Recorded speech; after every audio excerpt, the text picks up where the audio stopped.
안녕하세요. 상식이 돈이 되는 지식스쿨입니다.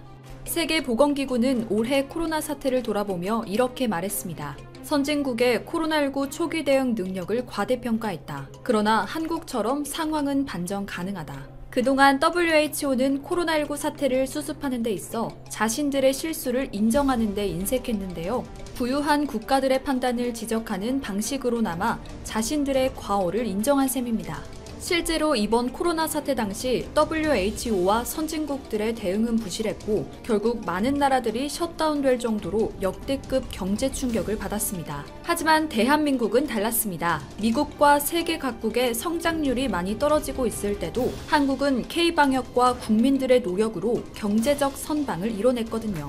전 세계는 지금 K방역을 기점으로 뛰어난 미래 첨단 기술과 제조업 강국인 한국을 주목하고 있습니다. 그래서 전 세계의 수많은 석학들은 한국의 문화부터 역사까지 다양한 분야에서 한국을 알아야 한다고 말하고요. 외신들은 한국이 세계에서 가장 혁신적인 나라라며 미래를 경험하고 싶다면 한국으로 가라고 앞다퉈 얘기합니다. 또 세계적인 투자자 짐 로저스도 이제 중국어가 아닌 한국어를 배워야 된다며 머지않은 미래엔 한국이 세계 경제의 중심이 될 거라는 예언까지 했습니다. 이렇게 한국이 전 세계에 뜨거운 관심을 받는 동안 바로 옆에 있는 일본은 우리와 정반대의 상황을 겪고 있습니다. 잘못된 길을 가면서도 자신들이 옳다며 우기다가 끝끝내 자멸의 길로 들어선 건데요. 이젠 일본 내부에서조차 아베 정부를 믿지 못하고 쓴소리만 무성하다고 합니다. 그렇다면 요즘 대체 일본이 어떻게 하고 있길래 이런 평가를 받는지 한번 알아볼까요? 영상 시작 전 좋아요와 구독 부탁드립니다.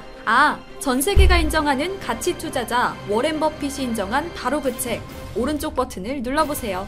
매일같이 코로나 확진자가 폭증하고 있는 일본은 한 달 새 확진자가 10배 넘게 늘었습니다. 지난 7월 31일 신규 확진자는 1,500명이 넘었고 29일엔 1,264명, 30일엔 1,301명을 기록하면서 일본은 사흘 연속 최다 기록을 경신했죠. 이렇게 일본 전역에 코로나가 급속도로 확산되고 있는데도 일본 정부는 아직 긴급사태 선언을 발령할 상황이 아니라고 합니다. 최근 늘어난 환자들은 젊은 세대가 많고 중증 환자가 적어서 긴급사태를 선언했던 지난 4월과는 상황이 다르다는 겁니다. 상황이 심해질수록 전문가들은 검사 수를 대폭 늘려 확산세를 얼른 따라잡아야 한다고 지적합니다. 지금 일본의 인구 100만 명당 검사 수는 아프리카의 우간다보다 적은 수준이거든요.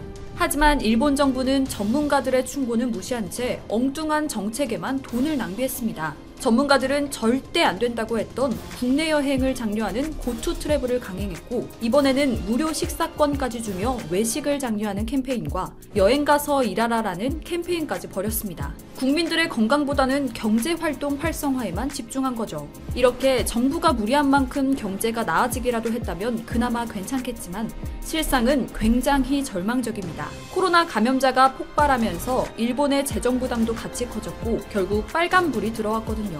한국의 증시는 이미 회복돼 상승세를 타고 있지만 일본은 증시가 계속 떨어지고 있고 이로 인해 아베노믹스도 치명타를 입었습니다. 지금 일본은 망해가고 있습니다. 해외 전문가들은 일본이 망해가고 있는 징조들을 진단하며 고령화, 저출산, 국가부채, 거기다 일본 국민들의 폐쇄성, 이 모든 문제들이 해결되지 않으면 일본에게 앞날은 없다는 다소 잔인한 분석 결과까지 내놨습니다. 상황이 이렇게 흘러가자 아베는 모습을 감추고 어떤 기자회견에도 모습을 드러내지 않고 있습니다. 일본 국민들과 언론은 이런 아베 총리가 무책임하다며 비난을 퍼붓고 있죠. 도쿄신문에서도 일면에 총리에게 묻지 않으면 안 되는 것이라는 칼럼까지 실어 아베의 잘못을 요목조목 따졌습니다. 일본은 이번 코로나 사태로 일본의 아날로그 행정과 뒤처진 사고방식들, 거짓된 통계와 의료체계의 붕괴가 적나라하게 드러났습니다. 언론들도 이 사태를 통해 자신들이 하이테크 국가가 아님을 깨닫고 국가를 비판했죠. 일본은 이제야 후진적인 문화라고 말하는 도장 문화를 없애고 자택근무를 시도하고 있지만 이미 상황은 돌이킬 수 없는 지경까지 이르렀습니다. 이쯤 되면 일본 정부는 내부 사정 때문에 눈코 뜰 새 없이 바빠야 정상일 겁니다. 하지만 일본은 국내 상황보다는 한국 때리기에만 집중하고 있죠. 여전히 한국과의 수출 규제와 WTO 제소에 관한 내용에 엄청난 정성을 쏟고 있거든요.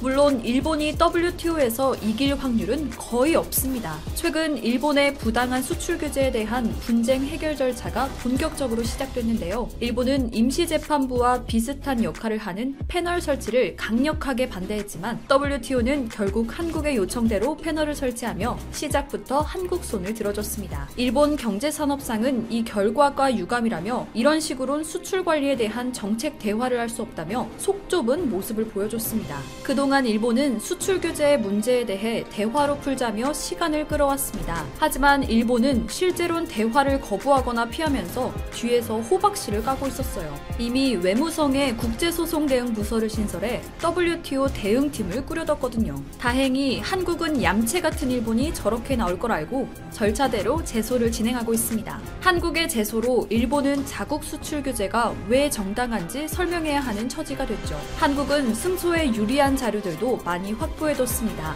WTO 규범인 관세무역 일반협정의 3개 조항에서 일본이 위반했다는 점을 들어 일본이 수출 규제를 해결할 의지가 없다는 것과 수출 규제가 자유무역을 추구하는 WTO의 협정 위반이라는 걸 입증할 수 있다는 겁니다. 일본은 본인들의 사례가 예외라고 주장하지만 전 세계 여론도 차갑습니다. 미국의 국무부 차관보부터 슈나이더 교수까지 한국 편을 들고 있거든요. 게다가 일본 언론에서조차 이번 사건으로 일본이 명분과 실리 모두를 잃었다고 밝혔습니다. 한국과 일본의 WTO 무역 분쟁 해결 절차는 이번이 5번째입니다. 하지만 일본은 그동안 단 한 번도 WTO 제소에서 한국을 이긴 적이 없죠. 일본과의 세계무역기구 분쟁에서 한국이 백전백승했다. 첫 번째 무역 분쟁은 2004년 한국이 일본의 김수입 쿼터제 철폐를 요구하며 WTO에 제소한 사건입니다. 이 사건은 일본이 2006년 한국산 김수입을 대폭 늘리기로 하면서 제소 취하로 마무리됐습니다. 두 번째 분쟁은 2009년 일본이 하이닉스의 디램에 27.2% 상계 관세를 부과하면서 벌어졌는데요. 이 사건은 WTO가 한국 손을 들어주면서 일본이 관세를 철폐하는 것으로 결론이 났습니다. 2019년엔 후쿠시마 주변 수산물 수입을 금지하는 한국 조치에 대해 WTO 상소기구가 한국의 손을 들어줬습니다. 1심에선 일본이 이겼지만 최종 판결은 이를 뒤집고 한국이 승소하는 쾌거를 이뤘습니다. 마찬가지로 2019년 공기압 밸브 관세 분쟁에서도 한국은 13개의 쟁점 중 10개를 이겨 판정승을 거뒀죠. 사실 수출 규제에 관한 분쟁 말고도 현재 한일 간에 진행 중인 분쟁은 2건이 더 있습니다. 일본은 틈만 나면 말이 되건 안 되건 고소장을 날리고 보거든요. 지난해 2월 일본은 자국산 스테인리스 스틸바에 대한 한국의 반덤핑 관세가 위법하다며 WTO에 제소했고요. 지난해 11월에도 한국 정부의 조선업 구조조정 대책이 WTO의 보조금 협정 위반이라며 제소하기도 했습니다. 이 제소가 웃긴 건 일본은 자국 조선업계에 금융 지원을 해주면서 한국 정부의 조선산업 육성 정책은 시장 경쟁을 왜곡하는 거라며 비난했기 때문입니다. 이렇게 모순된 상황인 만큼 결국 이 문제도 한국이 이길 수밖에 없는 거죠. 이렇게 모든 제소 절차에서 한국에 유리한 이유는 전문가들의 뛰어난 능력과 확고한 명분을 통해 WTO에서 영향력을 쌓아왔기 때문입니다. 거기에 WTO 분쟁을 수없이 해결해온 유명희 본부장이 앞으로 WTO 사무총장까지 당선되면 그 영향력은 이루 말할 수 없게 커지겠죠. 그래서 일본은 어떻게든 한국 출신 WTO 사무총장을 맡기 위해 아프리카 출신 후보를 밀고 있습니다. 그리고 일본의 노골적인 네거티브 선거전은 오히려 세계적으로 일본 스스로의 얼굴에 먹칠하는 꼴이 돼버렸죠. 경제와 국제적 이미지 모두 몰락한 일본은 물귀신 작전이라도 하려는 건지 한국에 대한 속 좁은 견제를 계속해오고 있습니다. 그럴수록 한국은 함께 추락하는 게 아니라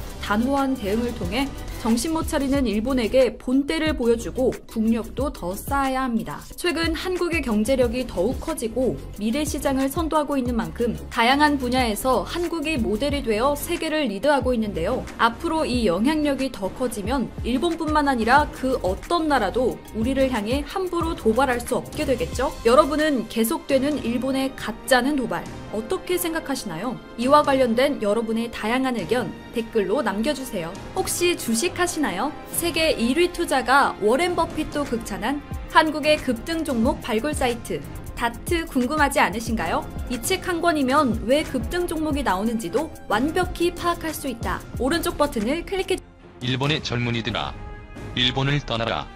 중국이나 한국 어디든 좋다. 워런 버핏, 조지 소로스와 함께 세계 3대 투자 대가로 불리는 짐 로저스 홀딩스 회장이 일본 청년들에게 나라를 떠나라고 촉구했다. 스가 요시히데 일본 총리가 재정을 풀어 경기를 살리는 아베노믹스를 계승해 그 부담을 현재의 일본 젊은이들이 지게 될 것이라는 분석이다. 로저스 회장은 주간 아사히 10월 9일호 세계 3대 투자가 짐 로저스의 거침없는 예언. 2020년 돈과 세계는 이렇게 움직인다는 제목의 기사에서 나는 일본을 좋아한다. 그래서 오히려 일본인에게 엄격한 메시지를 전하고 싶다며 일본 소멸론을 제기했다. 그는 아베 신조 전 총리를 언급하며 나는 그가 한시라도 빨리 물러나야 한다고 말해왔다.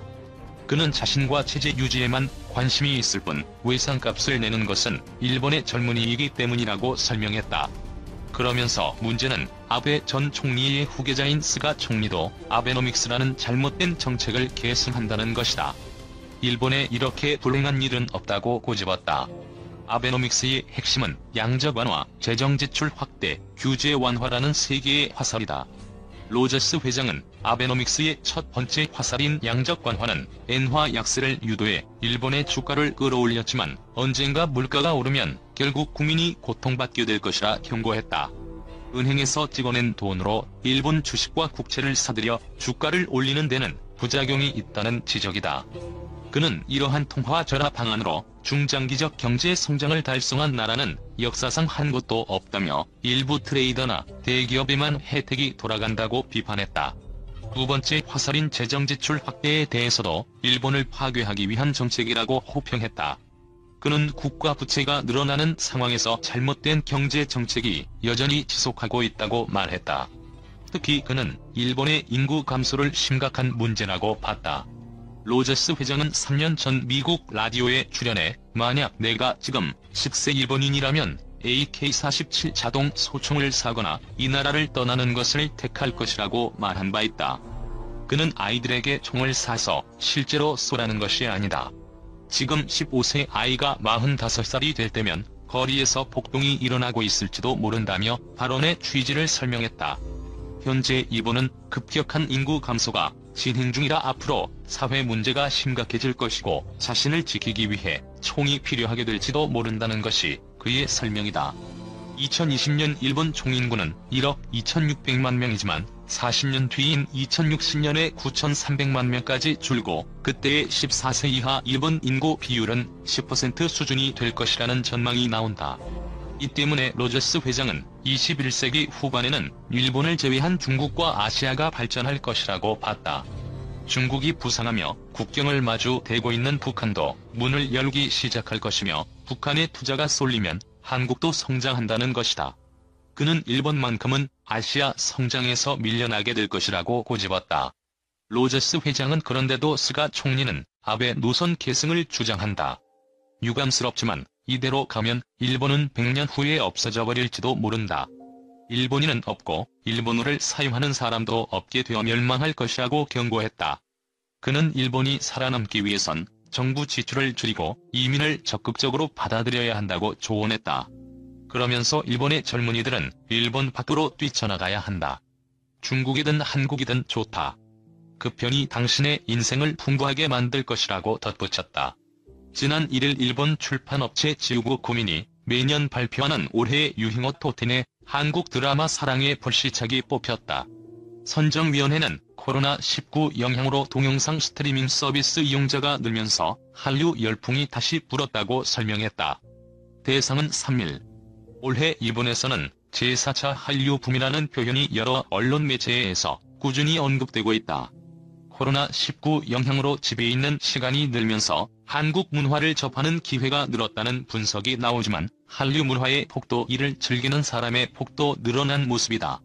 지난달 23일 휴만 작가로 유명한 작가 야쿠타 나오키의 트위터 글이 일본의 팔로워들을 당황시켰다.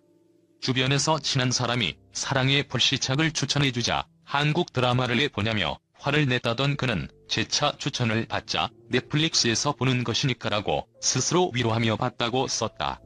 다음 글에서 야쿠타 작가는 드라마의 설정이 황당하다고 생각했는데 어느새 빠져 있었다면서 죄송하다고 글을 이어갔다.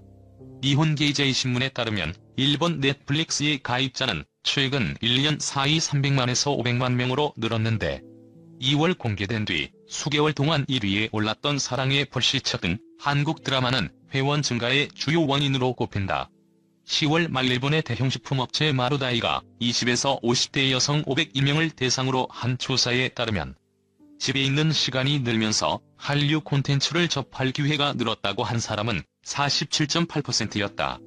이들 중 79.5%는 한류 콘텐츠를 보다가 한국 음식에 대한 관심도 늘었다고 했다.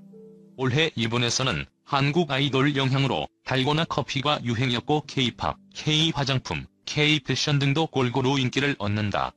4일자 주간 아사히는 82년생 김지영이 일본에서 21만 부 넘게 팔렸다며 K-문학도 확산된다고 보도했다.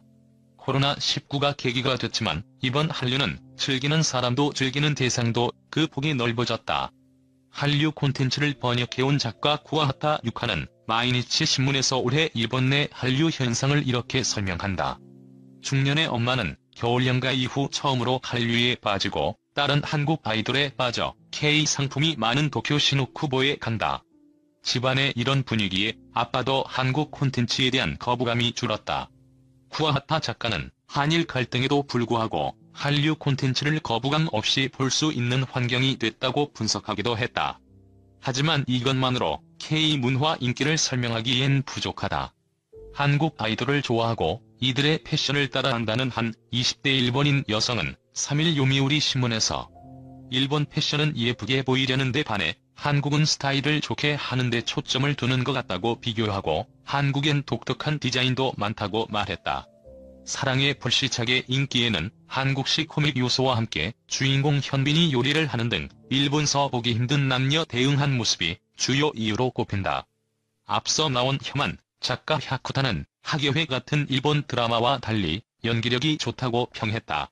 일본의 한 청소년 잡지 편집장은 젊은 층이 한국 문화를 좋아하는 데 대해 그냥 한국 예쁜 것으로 돼 있다고 말하기도 했다.